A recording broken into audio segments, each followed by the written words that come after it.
నమస్తే, welcome to big Telugu TV. Kannada నటి Ranya Rao gold smuggling కేసులో అరెస్ట్ అయిన సంగతి తెలిసింది. 14.8 కిలోల బంగారాన్ని అధికారులు గుర్తించిన అనంతరం బెంగళూరు అంతర్జాతీయ విమానాశ్రయంలో అరెస్టు చేశారు. రన్యారావు ప్రముఖ డీజీపీ కుమార్తె కావడం విస్తుగొలిపే విషయం.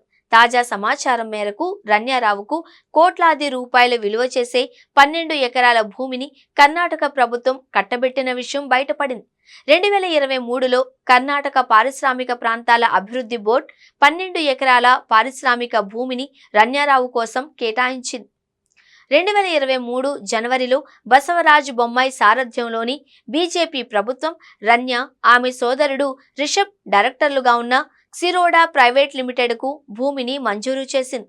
ఆమె కంపెనీ స్టీల్, టీఎంటీ బార్ తయారీ యూనిట్ను ఏర్పాటు చేయడానికి 138 కోట్లు పెట్టుబడి పెడతాము అని హామీ ఇచ్చింది.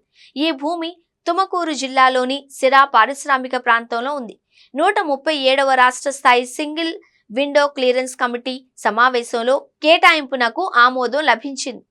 ఇప్పుడు మెస్సర్స్ క్షీరోడా కంపెనీ అధినాయకురాలు రన్యారావు బంగారం స్మగ్లింగ్ కేసులో చిక్కుకోవడంతో ఇది సమస్యల్లో పడనుంది అని సమాచారం.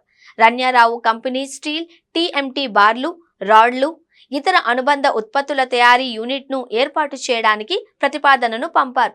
ఈ ప్రాజెక్ట్ సుమారు 160 ఉద్యోగాలను సృష్టిస్తుంది అని అంచనా. Messrs Kshiroda India private limited 21 April 2022న స్థాపించాము అని, బెంగళూరులో ఇది ఉంది అని కంపెనీ ప్రతినిధులు రాష్ట్ర ప్రభుత్వానికి తెలిపారు. కేటాయించిన భూమిని కంపెనీకి అప్పగించారా లేదా అన్న దానిపై పారిశ్రామిక శాఖ వెల్లడించాల్సి ఉంది.